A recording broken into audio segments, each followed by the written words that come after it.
ಜಮೀನು. ಹೌದಾ, ಸರಿ ಆಯಿತು. ನಾವಿವಾಗ ಜಮೀನೊಳಗಡೆ ಬಂದಿದ್ದೇವೆ. ಇದು ಮಾಟ ಮಂತ್ರ ತಂತ್ರ. ಯಾರೇ ಮಾಟ ಮಂತ್ರ ತಂತ್ರ ಮಾಡಿ ಕೆಲವು ವಸ್ತುಗಳನ್ನು, ಅದು ನಿಂಬೆಹಣ್ಣು ಆಗಿರ್ಬೋದು, ಯಾವುದೇ ವಸ್ತುಗಳು, ಅದನ್ನು ನೋಡಿ ನಾವು ಚೆಕ್ ಮಾಡ್ತಾ ಹೋಗ್ತಾ ಇದ್ದೀವಿ. ಈಗ ಚೆಕ್ ಮಾಡ್ಕೊತಾ ಬಂದ್ವಿ ನೋಡಿ, ಇಲ್ಲಿದೆ ನೋಡಿ, ಇಲ್ಲಿ ಇಟ್ಟಿದ್ದಾರೆ, ಅದು ತೋರಿಸ್ತಾ ಇದೆ. ಸುಮಾರು ವರ್ಷದಿಂದ ಈ ಥರ ಸಮಸ್ಯೆ ಆಗ್ತಾ ಇರೋದು ನೋಡ್ಬೋದು ನೀವು.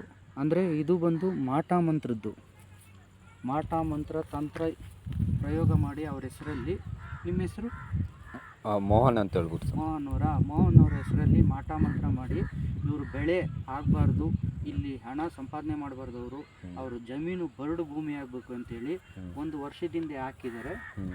ನೀವು ನೋಡ್ಬೋದು ಈ ಜಾಗ ನೋಡಿ, ಇಲ್ಲಿ ನೋಡಿ ಈ ಥರ ಒಂದು ಏನೋ ಇದು ಮಾಡಿ ಒಳಗಡೆ ಹಾಕಿದ್ದಾರೆ. ನಾವಿವಾಗ ಇದು ಮಾಡಲ್ಲ.